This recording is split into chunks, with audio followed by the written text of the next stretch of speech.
Hoje recebemos no Diz-me que Lês um convidado cuja vida se desenha entre o rigor da arbitragem, o compromisso com o ambiente e o amor pela palavra, especialmente a palavra escrita de alguém muito próximo.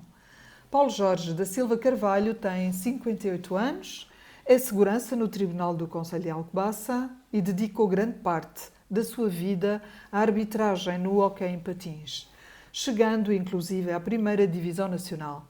Atualmente entrega-se a uma missão diferente, mas igualmente nobre, a defesa da natureza e a luta por um concelho mais limpo. A sua história é feita de dedicação silenciosa e persistente, seja dentro de um pavilhão desportivo, junto à berma de uma estrada ou no cuidado com a comunidade. É alguém que age com convicção, que valoriza o trabalho bem feito e que encontra sentido nas pequenas grandes ações do dia a dia. Hoje abre-nos uma janela para a sua vida e partilha connosco uma escolha literária que tem tanto de íntima como de simbólica. Traz-nos um livro muito especial, Infeliz aquele que escreve, da autoria do seu filho, Martim Carvalho. Uma escolha que revela não só um gosto pela leitura, mas também um olhar sensível sobre o que nasce dentro de casa. Vamos então conhecê-lo melhor. Paulo Jorge da Silva Carvalho, muito obrigada por ter aceito estar aqui connosco hoje. Foi um desafio que nasceu de uma forma espontânea, num dia em que o encontrei à beira da estrada, com as mãos literalmente no asfalto, a apanhar o lixo que outros tinham deitado para a estrada e que pretendia recolher. Obrigada por aceitar este desafio. Não, eu é que agradeço. Quero o convite que a Anabela me fez. Realmente também recordo esse momento. Parou, eu vi que estava a reparar no que eu estava a fazer e depois, quando parou o carro e se dirigiu a mim, pronto, conversámos, ficou o convite feito, quis o destino numa bonita e bela iniciativa, também com a iniciativa sua e do setor João, que tivéssemos mais próximos e em conjunto com o grupo do Vestianda, da Vestiaria, uma iniciativa louvável e a primeira, pioneira no Concelho de Alcobaça, de caminhar e fazer plugging em simultâneo, ou seja, caminhar e recolher todos os lixos que estão a contaminar o meio ambiente.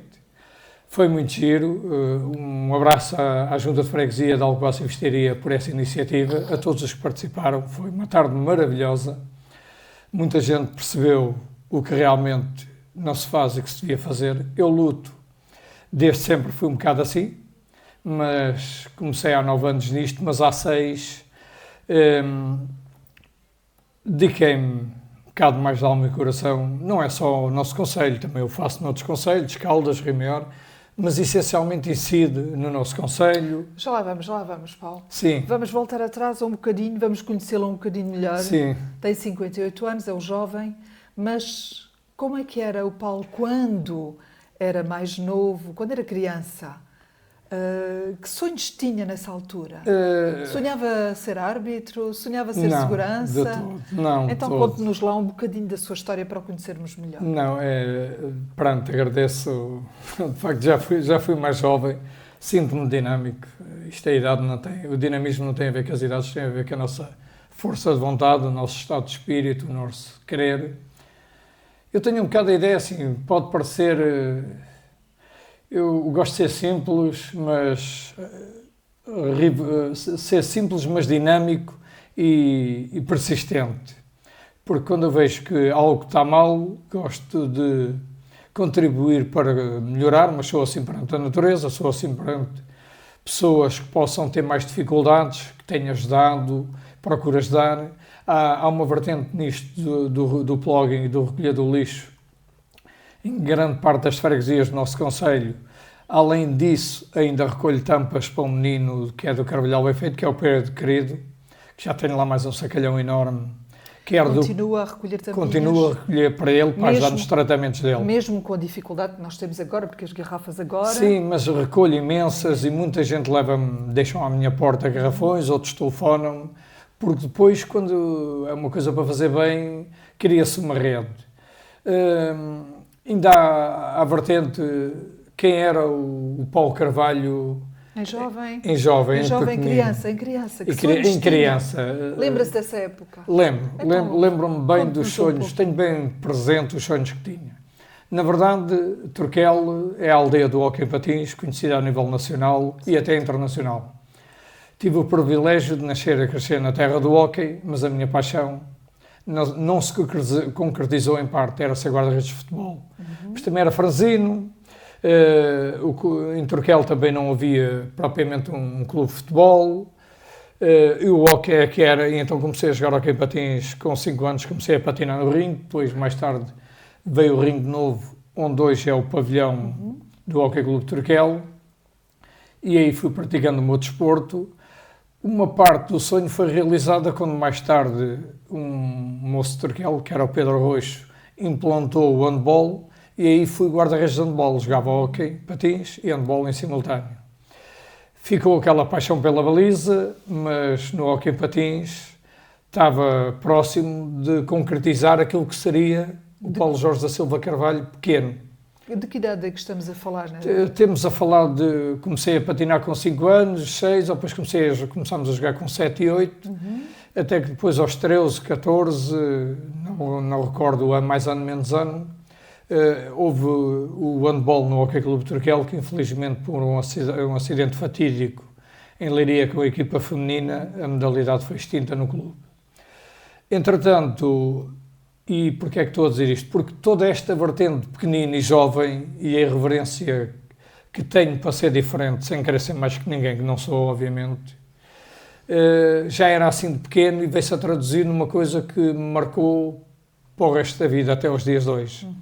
Que foi ser de Turquel, trabalhar em Alcobaça, ser jovem e miúdo, ser criado num ambiente familiar desfavorável por causa do álcool, acordar às 4, 5, 3 da manhã com as coisas, os móveis e as louças a serem partidas, isso não é nada saudável para uma criança. Mas eu jurei a mim mesmo, na minha criancice, que havia de crescer e ser diferente daquilo. Mas, na verdade, naquela altura e naquela época, quando era pequeno, quando era criança, alcunhava-se muitas famílias. E havia aquele rótulo. E então, era tudo por igual. Pronto. E eu quis ser sempre diferente, sem ser melhor que ninguém, mas quis ser eu mesmo. O tal nome que há pouco disse, Paulo Jorge da Silva Carvalho, porque a alcunha de família era Carambola. E tenho muito orgulho na família, aliás, a grande paixão da minha vida, de sempre e para sempre. E hoje sou pai e já sou felizmente também avô, mas a grande paixão da minha vida foi o meu falecido pai. Era uma referência para mim porque era uma pessoa bondosa, era querido e também tinha muito amor por mim. Quis Deus que ele falecesse nos meus braços. A vida tem que continuar, sermos diferentes, não somos perfeitos, nunca tive esse objetivo. E por ser irreverente e querer demonstrar que era diferente, dei um passo que nunca me foi muito perdoado, com o tempo cura tudo, foi sair do Hóquei Clube de Turquel, com 17 anos, já em júnior, e vir jogar hóquei para o Alcobacense, para o Alcobaça. Ou seja, abandonar a minha terra, vir jogar para o Alcobaça, que era desde sempre, porque eu sempre desde pequenito acompanhava o ginásio Alcobaça. O presidente era o Dr. Joaquim Guerra, que era de Turquel, e eu era como se fosse um neto para ele, ia com ele para todo lado. Então, ainda hoje mantenho um carinho muito especial pelo Ginásio Clube de Alcobaça, e sendo Turquel, adoro a minha terra, adoro Turquel, mas sou um alcobacense convicto. Tenho grande paixão por Alcobaça, tudo o que posso ajudar em Alcobaça ajudo, ainda agora muita gente não sabe, estou a participar, e nem podia ser de outra maneira, é o 2º ano, graciosamente, num torneio dos nossos bombeiros de Alcobaça, um torneio de futsal 3x3. Muito bem. Estou lá com o meu filho e mais 2 amigos a arbitrar o torneio para quer para o desenvolvimento desportivo e o convívio, mas também para se arranjar mais alguns dinheiritos para ajudar os nossos bombeiros, que é sempre todo pouco. E então, com orgulho, lá estou, fui mais uma vez convidado e com orgulho lá estou mais uma vez a participar. Paulo, muito obrigada por essa partilha tão íntima que agora fez aqui conosco e que de facto nos mostra uma faceta sua mais frágil por um lado, mas também mais forte, porque muito resiliente, não é? Sim. Como referiu de um ambiente em que tinha sonhos, como qualquer criança, em que teve dificuldades por diversas circunstâncias da vida, conseguiu transformar-se numa força viva e conseguiu, enquanto árbitro, chegar à Primeira divisão. à divisão nacional, não é? Sim, À primeira sim. divisão nacional. Que desafios é que sentiu nessa altura? Portanto, esse alcance, o conseguir alcançar, de certa forma, um patamar um bocadinho mais elevado na sua trajetória, o que é que isso representou para si? É assim, eu, como expliquei, e só para terminar esta parte, vim jogar ao Campo Alcobaça, fiz parte da primeira equipa da Associação Alcobacense, acabámos de ser felizes e ser campeões distritais e ir ao Nacional de Júniores, depois fiz parte da primeira equipa de séniores e depois voltei para Turquel jogar futsal a guarda-redes. Entretanto, depois abandonei o desporto, continuei a acompanhar e quando trabalhava, um abraço ao Aníbal Semedo, que é um moço que é de Évora, que trabalhava comigo e era árbitro. E ele desafiou-me, chateou-me vários meses, percebia que eu tinha jogado hóquei, havia falta de árbitros, e chateou-me, mas eu não me via ser árbitro. É preciso liderança, é preciso um estofo muito forte, é preciso saber lidar com muita coisa, é preciso muito sentido de responsabilidade. Mas a insistência dele... E é preciso ser um bocadinho surdo também? É preciso ser surdo. Para não ouvir aquilo que... Eu acho que mais do que ser surdo, e isso é que é fundamental, é preciso sermos sérios, muito sérios, para podermos andar de cabeça erguida e ninguém nos poder apontar o dedo. Porque errar, há sempre um lance ou outro que a gente erra. Hoje temos num mundo já mais desenvolvido, em que já há câmaras, há vídeos, podemos rever o jogo que fizemos. Quando eu iniciei não era bem assim. Mas... até na arbitragem eu tive que lutar também, como diz o velho ditado, contra tudo e contra todos. Porque eu chego à arbitragem e cresci muito rápido. Ao fim de 6 meses de começar como árbitro estagiário, eu já estava na 2ª Divisão Nacional. Depois demorei uns anos a chegar à primeira, porque a primeira divisão estava recheada de bons valores e de árbitros internacionais de renome. Portanto, mas eu fiz... na arbitragem, o mesmo faço hoje em termos ambientais no nosso concelho e nas nossas freguesias, que é meti mãos à obra, empenhei-me, dediquei-me e depois, claro, retirei os frutos, porque deixei o meu nome a nível nacional e nas Ilhas dos Açores e da Madeira e até internacional, que ainda apitei também um torneio internacional em Barcelona. Não fui árbitro internacional pela idade, porque eu já comecei a apitar com 33 anos. E depois aquilo foi um passo. Tem limite de idade? Tem limite de idade. E depois até o limite de idade da primeira divisão é aos 55 anos. Ok, nós temos que respeitar o que está instituído. Eu propus a mim mesmo cumprir e fazer cumprir, ter objetivos. Quais eram os objetivos? Chegar o mais acima possível. 2 épocas antes de terminar a carreira, consegui um honroso 2º lugar a nível nacional, tendo ficado o Pedro Silva, que é um colega e ainda hoje amigo do Porto, em primeiro lugar. Eu era árbitro de Leiria, portanto, representava o distrito de Leiria, mas também representava o concelho de Alcobaça e a minha própria terra, freguesia de Turquel. Apitei imensos jogos em Turquel, com pavilhões a abarrotar. Apitei o próprio clube onde joguei também em Alcobaça, a Associação Alcobacense, muitas vezes, e dentro do campo, eu, quando entrava da pista para dentro, não tinha nem amigos, nem clubes. Tinha um símbolo, o símbolo de árbitro, e era esse que eu representava, nada mais. Aliás, ainda hoje apito, ainda hoje assim é. Muito bem. Há algum momento especial que o tenha marcado e que recorde Sim, de uma forma especial também? Poderia ir buscar muitos momentos, mas há sempre aquele que nos enche a alma, o coração, que foi... eu tinha subido à primeira divisão naquele ano, o Hóquei Clube Turquel estava na segunda divisão nacional e houve o sorteio da Taça de Portugal e foi um Turquel Barcelos. O Hóquei de Barcelos, que neste momento, e parabéns ao Hóquei Clube Barcelos, sagrou-se agora há uma semana e pouco campeão europeu. Ora, o Hóquei Patins neste momento tem Oliveirense, Sporting, Benfica, Porto e Barcelos, qualquer um, a nível nacional, ombreia com os melhores clubes da Europa e do mundo e disputam o título de campeão europeu, que desta vez foi ganho brutalmente pelo Hóquei de Barcelos. E calha à conversa, parabéns de facto ao Hóquei Clube de Barcelos, e nesse jogo eu fui nomeado, é lógico que foi uma grande alegria e foi até engraçado. O colosso da arbitragem àquela época e ainda durante mais uns anos, e era a nossa referência, para mim era uma referência, entre outras, mas aquela era a principal, chamava-se Rego Lamela e era árbitro do Minho, era de Barcelos. Então o presidente do Conselho de Arbitragem decidiu, Turquel Barcelos, Paulo Carvalho de Turquel, Rego Lamela de Barcelos, e fomos para o jogo.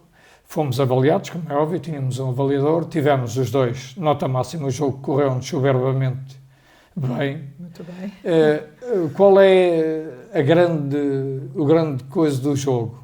É que o Turquel militava na segunda divisão e ganhou, salvo erro, 5-2, 4-2 ou 5-2, mas ganhou, eliminou o Hóquei de Barcelos e o pavilhão estava a abarrotar e é um momento que fica para sempre marcado. Muito bem.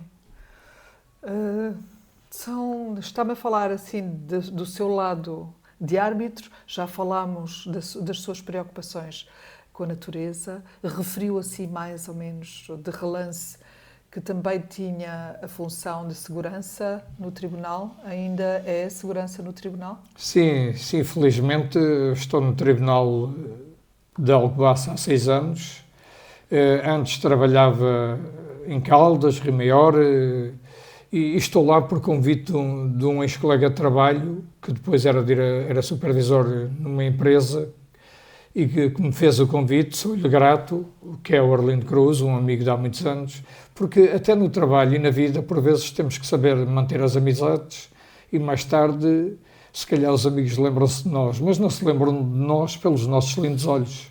Temos que saber atender as pessoas, saber compreender, saber se impor. Também já tenho vários anos de segurança em muitos sítios. Tem algum episódio assim caricato enquanto segurança? Assim, enquanto desempenha essa função? Tenho vários, mas soube sempre impor-me. Tive talvez um dos mais caricatos, foi aqui em Alcobaça, numa loja grande, que não foi nada comigo, mas foi uma situação que eu resolvi da melhor maneira. Então conte. Se não se importar, pronto, claro. Eu vou contar, até porque aquilo mexeu bastante comigo e eu não compactuo com certas coisas, para já porque sou profissional na minha área, mas até aquilo não teve graça nenhuma, mas depois foi um episódio engraçado. Como sabe, agora nós temos muita imigração para Portugal, pessoas que vêm do estrangeiro para trabalhar. Quem está a trabalhar deve ser muito respeitado, ajudado. Eu, por vezes, até nisto andei a recolher lixo, às vezes vejo pessoas com sacos a pé e pego no carro e levo-os e deixo-os em casa. Pelo menos obrigado, eles sabem dizer. Mesmo que não saibamos falar, sabemos o que estamos a fazer quando estamos a fazer bem. E o episódio foi que 2 desses moços fizeram as compras, estavam à espera que alguém os viesse buscar e deixaram os sacos na rua, à porta do supermercado. E eu topei que alguém, que por motivos óbvios não vou identificar, me estava a vigiar e percebi que alguma coisa se estava a passar e tentei perceber o que era e depois acabei por perceber. Nem foi a loja que foi lesada, alguém pegou nos sacos, meteu-os na mala de um carro e levou-os. Eles, coitados, ficaram sem o dinheiro das compras e sem as compras. Porque é que eu digo que isto ao mesmo tempo acabou por ser engraçado? Porque depois apareceu 2 partes, a vertente profissional e a vertente humana. A vertente humana levou-me a chamar o gerente de loja, que foi muito brioso e muito profissional.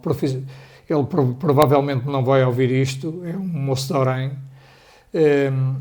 mas foi brioso. não sei se posso dizer em que supermercado foi. Como quiser. Foi no Pingo Doce de Alcobaça. Parabéns à loja, porque foi de facto um momento que também me marcou enquanto ser humano. O gerente da loja, com ordens superiores, deu ordem a que eles refizessem as compras de forma gratuita. E eu, através de uma pessoa, conhecia a pessoa, estava nas compras e conhecia a pessoa que tinha levado as compras, eu disse, olha, fulano, assim, com esta matrícula deste carro, pegou nos 2 sacos de compras, estavam à porta, que são destes moços, não têm mais dinheiro para as comprar e estão a chorar à porta sem as compras. Então, desculpe lá, mas tenho de lhe fazer esta pergunta. Essas pessoas que levaram, ou a pessoa que levou os sacos, era de nacionalidade portuguesa? Era de nacionalidade portuguesa. E eram pessoas aqui de Alcobaça que eu conhecia. Tudo bem. Através da outra pessoa, porque eu tenho amizade de toda a gente e sou grato por isso, felizmente sou muito respeitado aqui no Conselho, por ser conhecido da arbitragem, por ser conhecido estar nas grandes lojas de Alcobaça, porque tive a felicidade de passar no centro de emprego como segurança, passar nos estaleiros da Câmara. Portanto, também sou muito grato à cidade e à terra Alcobaça por tudo o que já me deu em termos profissionais, que acaba por ser o meu sustento e o meu equilíbrio familiar. E para resumir aquilo, eles fizeram as compras de novo e, passado um bocado, o recado chegou à pessoa e a pessoa veio trazer os 2 sacos das compras devolvendo-os. Mas uma palavra de apreço, porque de facto as lojas têm milhares ou milhões de lucro, e é assim que se cria empregos e dinamismo no país, mas também eu como segurança, quando o gerente me disse eles que façam as compras de novo e você veja e acompanhe mais ou menos o que é que eles tinham, enquanto ser humano, como também resolver o problema e a vertente humana, porque não basta sermos só seguranças ou vigilantes, temos que ser também humanos e também temos que ter estopa no momento certo, não se podemos deixar intimidar, seja por quem for, Claro. Porque também não devemos nunca intimidar ninguém. Certo. Obrigada por essa partilha de um momento tão delicado, tão caricato, mas também significativo, não é? Isto dá-nos uma série de informações sobre a natureza do ser humano. Sim, já agora, se me é permitido, num segundo rápido, eu não gosto muito de falar da minha área profissional, porque a minha área profissional fica no profissional. Mas, como sabe, eu era árbitro da primeira divisão, deixei de ser há 2 épocas, continuo a apitar agora, esta época no regional, para ajudar o Conselho de Arbitragem, que tem tido imensa dificuldade em ter árbitros para os jogos. Há uma vertente que eu ainda não expus aqui, mas que é realmente muito importante também. Além de ser o árbitro topo que eu era, consegui sempre apoiar os meus colegas de arbitragem, trazer novos árbitros para a arbitragem, que ainda hoje apoio. Temos, neste momento, 3 árbitros, temos mais, mas temos 3 moços mais novos que estão a apitar na 2ª Divisão Nacional com um bom nome, com capacidade e com algum deles a ter a probabilidade de a breve ter chegar à primeira divisão. Portanto, eu continuei a não olhar só para o meu umbigo. E não estou aqui a dizer isto para ficar bonito na fotografia, não. Eles sabem, eles estão aí, os meus dirigentes também sabem, mesmo a nível nacional, eu sempre me preocupei com os meus colegas e também nunca tive problema de atirar à cara ou de jogar direto com aqueles que não eram corretos ou que não eram sérios. Nunca tive esse problema. Mas a palavra que queria era, durante esses, voltando atrás, antes desses 2 anos, eu tive 4 anos no tribunal em que tinha que fazer deslocações longínquas, jogos de muita responsabilidade. Felizmente nem sempre tinha jogos ao de semana, mas também quando estive, tive a colaboração, a compreensão das pessoas que são responsáveis e a minha gratidão para quem sempre me disse sim ao que podia ser possível e não ao que não é possível, sempre com o maior profissionalismo possível. Gratidão. Muito bem. Então, eu compreendo que o Paulo Carvalho tem pelo menos 3 facetas, não é? Que já descreveu e que eu também já conheci alguma parte. É, por um lado, está o segurança, não é? É o árbitro, mas também é o ambientalista. Na sua opinião, qual destas 3 vertentes é mais forte em si? É assim, eu acho que são Qual é aquela que é mais importante para si? Todas são importantes e não posso dizer que uma seja mais forte que a outra. É assim, o facto de ser segurança é a minha atividade profissional, faz parte do meu sustento, do meu sustento e do meu sustento familiar. Depois, a arbitragem permite-me continuar a ter o contacto com os clubes, com os jovens atletas, porque agora apito imensas crianças, as quais tento ensinar, tento cooperar com os árbitros mais novos, que também me ligam, pedem-me opiniões, tento ver alguns jogos, infelizmente poucos, porque não consigo.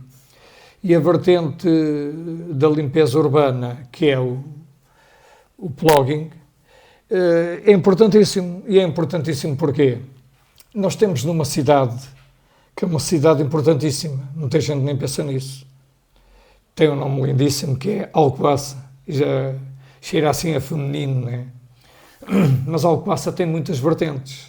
Tem um mosteiro lindíssimo, conhecido mundialmente. Tem 2 rios, que é o Alcoa e o Baça, que formam o bonito nome da cidade de Alcobaça, e que nós não podemos descurar. E a verdade é que eu, há 6 anos, se calhar a Anabela já viu, já assistiu em louco, já compartilhou comigo o terreno e percebeu o que é andar no terreno, a caminhar e a recolher lixo, que até é um pouco diferente de fazer uma caminhada como fizemos na vestiaria. A minha ocupação é tamanha que eu nem consegui saber ao certo e tinha isso pensado. Quantas pessoas participaram naquela lindíssima iniciativa? Cerca de 40. Foi maravilhoso. Se pensarmos que eu caminho quilómetros e quilómetros, horas e horas sozinho, mas isto não é inventado. Está tudo registado, porque o que não se vê não se sente. E se eu não registar e não partilhar, não vou contribuir em nada, a não ser retirar hoje para daqui a uns dias estar outra vez. É lógico que escusado será dizer só para voltar atrás. Há 6 anos, quando iniciei isto, quase diariamente, de Alcobaça à Benedita são 16 km. Se contarmos que tem 2 bermas de estrada, são 32 km, que a gente não faz a estrada só de um lado. Certo. 32 km, pense bem, de Alcobaça à Benedita. Já foram várias toneladas de lixo. Naquela altura, foram 47 sacos daqueles grandalhões de cruto. Fui juntando num terreno lateral à minha casa, foram transportados pela carrinha da Junta de Freguesia de Turquel, pedi ao Presidente e ele fez isso, e arranjei um grupo, quase todo de senhoras, só participou uma criança, assim, um grupo à pressa, e em 3 dias, um feriado que se juntou a um fim de semana, ou seja, basámos tudo e fizeram separação. A separação de tudo. 273 garrafas de vidro. Sim, é de facto impressionante. Eu vi também imagens de beatas de cigarros. São milhares. Há uma delas que me mandou, que é uma fotografia que eu acho que tem um ar artístico. Eu estive, não vai para o desafiar, para fazer uma exposição das fotografias em que o lixo aparece, porque eu julgo que isto até pode estimular muita gente a ter a noção de que aquela beata que acabou de mandar vai se juntar a não sei quantas outras e formam um enorme conjunto de beatas que levam imenso tempo a desfazerem-se. E, portanto, toda esta prevenção, que é o apanhar o lixo antes dele ir para o mar, porque eu acho que foi isso que me referiu naquele dia, não é? Sim. É antes dele dar entrada no mar, rio e no mar. No rio, no mar, por consequente, já é, digamos, um movimento um pouco mais interessante do que ir a posteriori, à praia, limpar o lixo que o mar já devolveu. Pronto, sim, no fundo. Depois acaba por o mundo não ser devolvido, ficar no fundo e até no fundo dos nossos rios, contaminando as águas, contaminando o peixe, contaminando tudo o que é essencial para todos nós. E estes próprios terrenos, os terrenos foram feitos para a agricultura, para nos darem alimentação. Exato. Não foram feitos para serem cheios de plástico, de latas, de garrafas de vidro. O vidro dura carradas de anos e há plástico que até pode durar 100 anos ou mais espalhado. É verdade. E depois é assim, muita gente devia comungar daquilo que é a preocupação pelo ambiente. A minha preocupação, que é quase um grito de revolta. Exato. porque isto já me deu até uma boa formação. Eu já fui ver, por exemplo, quantos lugares tem Évora, de Alcobaça, a freguesia de Évora, Turquel, Benedita, as pessoas que habitam, quantas pessoas tem o nosso concelho, que é à volta de 55 mil. Modéstia à parte, 55 mil pessoas, quantas viu fazer isto no concelho de Alcobaça? Eu estava para perguntar quantas pessoas fazem consigo os trajetos que costuma fazer diariamente, não é? Se encontra alguém a fazer a mesma coisa. Não, infelizmente não. Já tive, e vou aqui registrar o nome, porque é merecido, por poucas vezes, umas mais, outras menos, tive 4 pessoas, que é a Vera Martins e a Iris Martins, são 2 irmãs de Turquel. A Iris andou muito tempo comigo, também tem os estudos, mas ajudou-me imenso. O Luís Lopes, que ainda às vezes me acompanha, e aqui de Alcobaça é o Luís Manuel Miguel, que também já me ajudou imenso. As pessoas não têm noção, porque eu publico, criei um grupo no Facebook que é o Não Lixos. Não lixos. Não Lixos. Tenho a minha página do Facebook, mas depois isto tem muitas vertentes, só que é assim, eu sou eu, os outros são os outros. Eu tenho muita gente que aplaude, eu sou grato por isso, mas os aplausos, neste caso é como fizemos na vestaria, vamos todos para o terreno, brincamos, divertimos-nos, fazemos companhia uns aos outros, e depois o resultado ficou à vista quando a carrinha da junta foi recolher os sacos. E diga-me, qual é a sensação que tem quando olha para trás, numa estrada, já fez vários quilómetros, e vê que conseguiu limpar aquilo que estava sujo na altura em que chegou, não é? Qual é a sensação que tem? Tem algum sentimento específico? Tenho, satisfação? por acaso tenho vários, mas poderei definir um. Já agora eu ia inverter isto. Se me der esses, Força, se calhar 10 segundos chega. Força. Tive a oportunidade, e não foi por acaso, porque eu também não gosto de ser nem massacrante, nem andar sempre a bater. Isto é algo que eu faço diariamente, em que agradeço publicamente aqui, através do microfone da Rádio Sister e de quem possa ouvir isto, à minha esposa, porque ela, de facto, todos os dias tem que lavar a minha roupa. Eu ando sempre de fato de treino e ténis.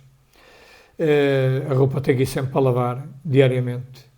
É um trabalho que não tem fim. É preciso muita compreensão, muito apoio, porque não é só apanhar, porque se fosse só recolher e chegar dentro de um caixote de lixo dos verdes e mandar lá para dentro, era fácil. É o apanhar, o separar, pôr-nos ecopontos, então as beatas de cigarros, toalhetes, fraldas, lenços de papel, fecho o sacato e meto então no caixote de lixo. Mas eu ia dizer, não foi por acaso, foi por 2 vertentes. Tive a oportunidade, depois de fazermos aquela parceria, entre aspas, tão linda na iniciativa da Vestienda, da vestiaria,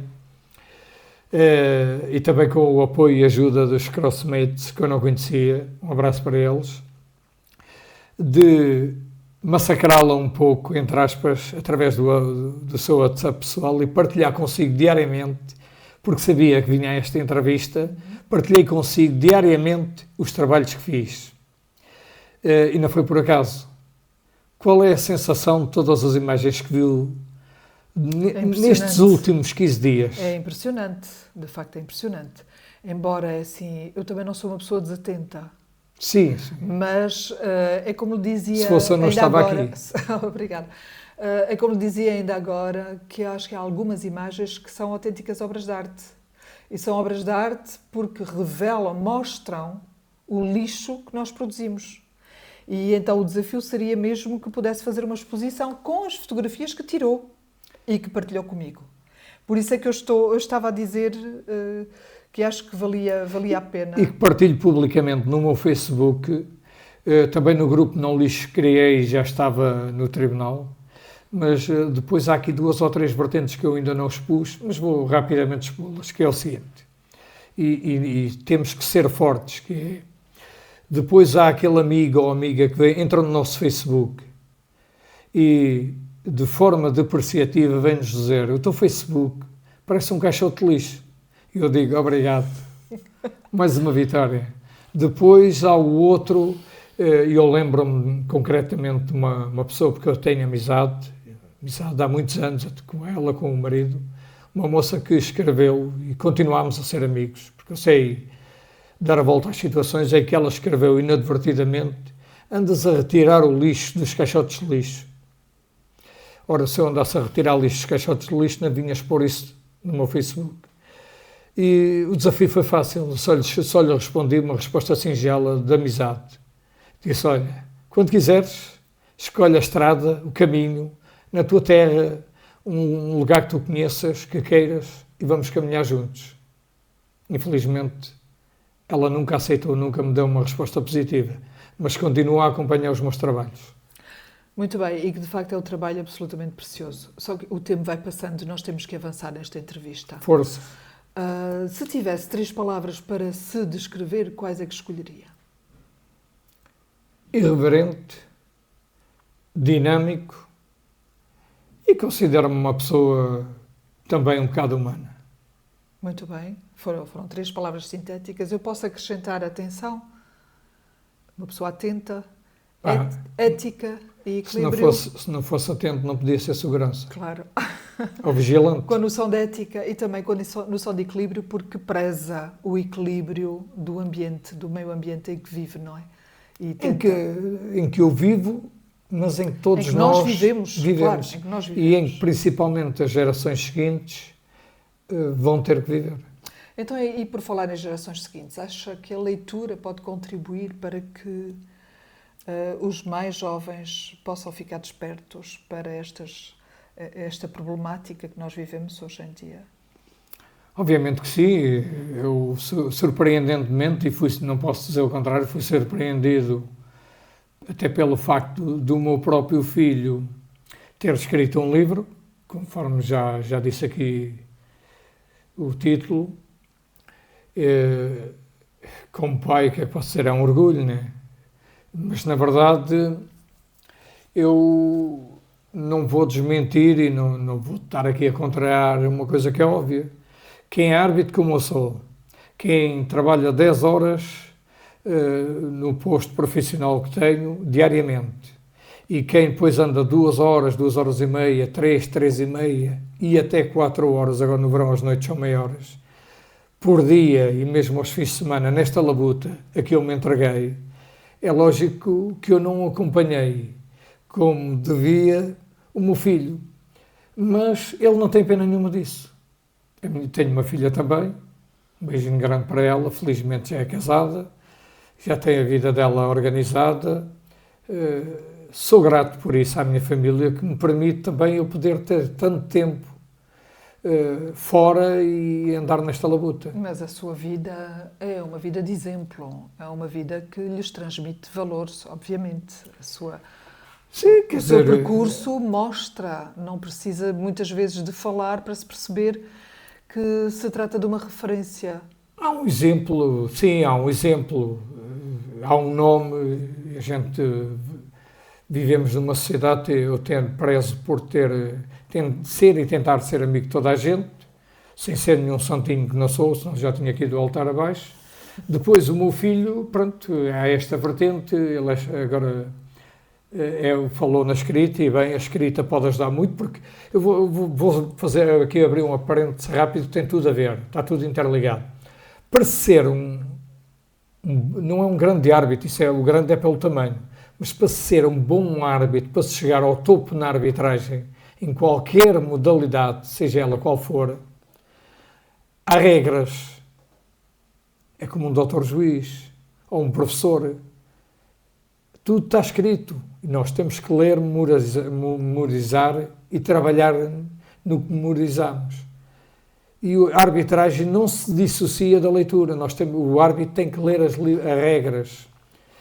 Muito Depois, bem. Eu, nesta vertente do plugging, da recolha de lixo ambiental, eu também leio o que é reciclável, para onde é que as coisas são transportadas, que temos neste momento uma percentagem baixíssima no país de 21%, 21 e pouco por cento apenas de pessoas a fazer a triagem ia metendo os ecopontos, há imensa gente até 21% a nível nacional a cumprirem com as regras da triagem. de pôr nos ecopontos, que é pouquíssimo. É muito pouco. Com responsabilidades repartidas por todos. E porque já estamos a falar de mais do que uma geração a ouvir também estas regras na escola, não é? Não, e eu tenho isso, até por acaso tenho um vídeo registado com isso, nunca o publiquei, porque não pedi autorização à senhora para filmar, mas é um gesto lindíssimo de uma vizinha minha que mora lá num cabeço, desceu o cabeço, e depois os ecopontos estão numa descida por baixo da minha casa, e ela desceu o cabeço, fez a reta e desceu a ladeira para ir aos ecopontos. Eu apanhei aquilo e da minha varanda filmei e guardei. Quando há pessoas que metem tudo no que mesmo metem tudo num saco de croûte e metem dentro do caixote de lixo, com os ecopontos ao lado. Vamos voltar ao livro que o seu filho escreveu. Sim. Como é que foi para si quando se apercebeu que o seu filho tinha escrito um livro? Que sensações é que isso lhe provocou? A leitura do livro, como é que ele sentiu? O Martim, escreveu o livro quase no segredo. Uhum. E eu só soube que ele tinha escrito um livro quando o livro estava para ser editado. Era surpresa então. E ele era menor, os pais tinham que assinar, tinha que se escolher, felizmente ele tinha 3 editoras interessadas, tudo isso para mim foi surpresa, me surpreendeu. Eu sabia que ele já fazia versos, já fazia dedicatórias, pronto, já era solicitado por algumas pessoas em alguns momentos a fazer umas leituras engraçadas, até porque, pronto, num rápido minuto ou 30 segundos consigo falar também um pouco do Martim. O Martim começou de pequenito a ter aulas de natação, com os sobrinhos, que eu tenho 2 netos gêmeos, que têm só ano e meio de diferença de Martim. Andavam os 3 na natação. Depois o Martim frequentou aulas de dança, era dançarino. Depois o Martim andou no hockey patins a aprender a patinar, mas não ligava muito àquilo de andar a correr atrás da bola. Depois o Martim foi para o futebol e é aí que eu apanho o primeiro grande choque enquanto pai com ele.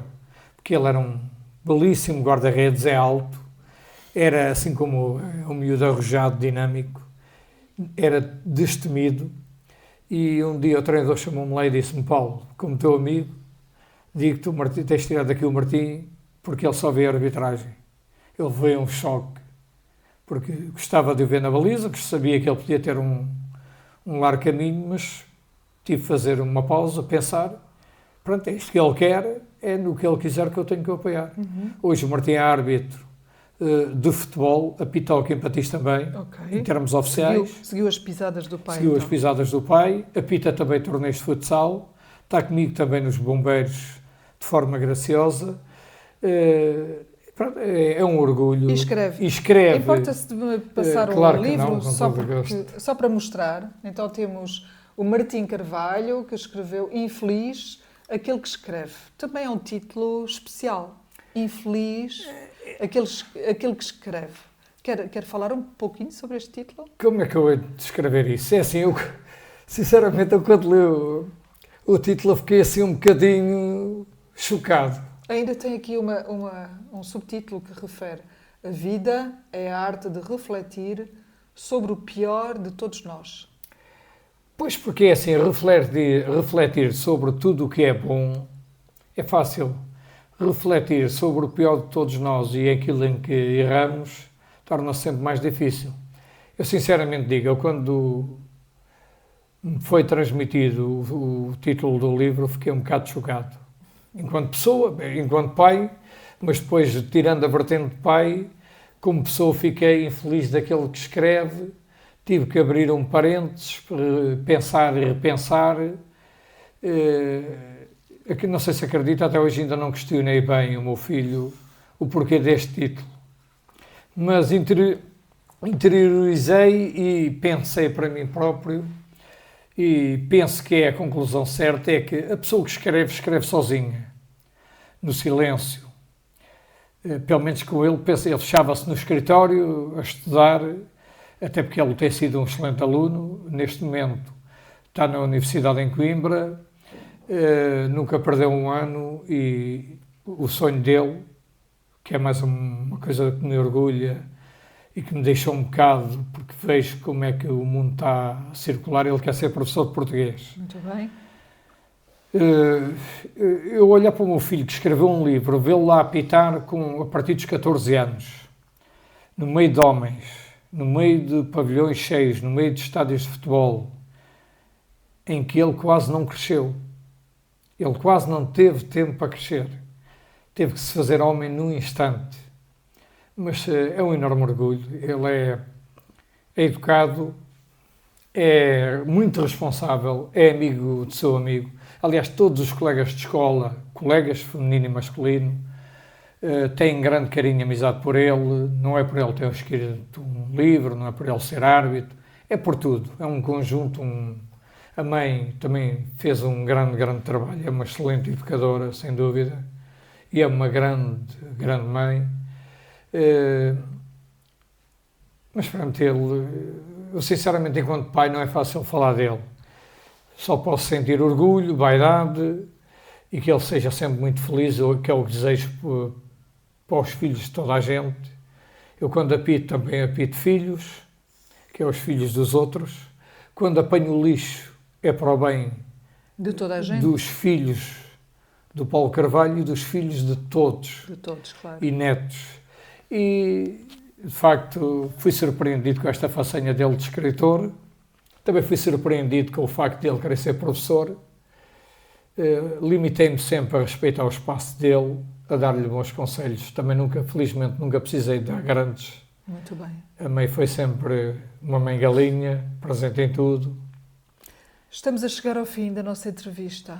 Vou-lhe perguntar se tem alguma mensagem que quer acrescentar para quem ouve este programa sobre o poder da convicção, o poder da leitura, o poder da ética, o que quer que seja que tenha para dizer. Assim, numa frase curta, tem alguma mensagem para dizer ainda aos nossos ouvintes? Tenho uma frase a quem acompanhar este programa e a quem me vê diariamente, uma frase que nem não precisei de pensar ou de estudar, que é por favor, acompanhem. Mesmo sem andarem comigo, não abram os vidros das janelas dos carros para mandar um pouco de tudo para as bermas da estrada. Não façam do nosso planeta, da nossa terra, dos nossos rios um caixote de lixo, porque felizmente temos num país desenvolvido, há caixotes de lixo e ecopontos por todo lado. E é hora de pormos a mão na consciência e de caminharmos todos. Eu felizmente sinto-me bem na natureza, sinto-me bem com o que faço, sinto-me bem na minha irreverência e de uma coisa podem ter a certeza. Ninguém me faz desistir e vou continuar passo a passo, metro a metro, quilómetro a quilómetro, a recolher e encher sacos. Mas só digo isto, acompanhem-me, nem que seja a não deitar o lixo para o chão. Muito obrigada, foi uma frase magnífica para terminarmos aqui este nosso momento. Obrigada pela sua dedicação à natureza, obrigada por tudo aquilo que faz, pelo exemplo que é para o seu filho, mas também para muita gente. Paulo Jorge da Silva Carvalho mostrou-nos hoje que a leitura pode ser um ato de amor e a escrita também, de reconhecimento e de profunda ligação entre gerações.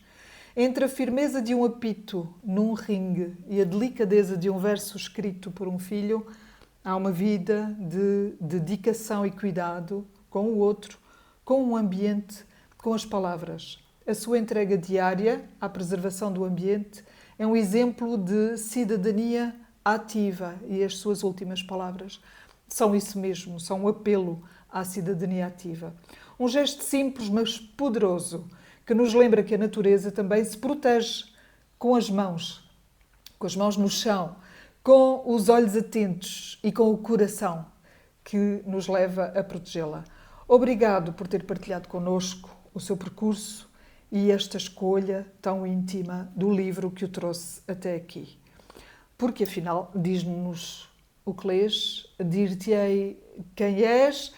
Agradeço também hoje ao nosso estagiário Rodrigo Barros, um abraço, ali Rodrigo. com muita atenção a seguir o nosso programa, garantir a qualidade do som e do vídeo. Eu sou Anabela Luís, coordenadora do Centro Qualifica de Cister, e agradeço a todos mais uma vez, Paulo. Muito obrigada. Eu que agradeço. Um abraço para todos os alcobacenses, que é o concelho todo, não é só quem é de Alcobaça. Tenho imenso orgulho de ser um alcobacense e um durcolense. Obrigada. Obrigado eu pelo convite.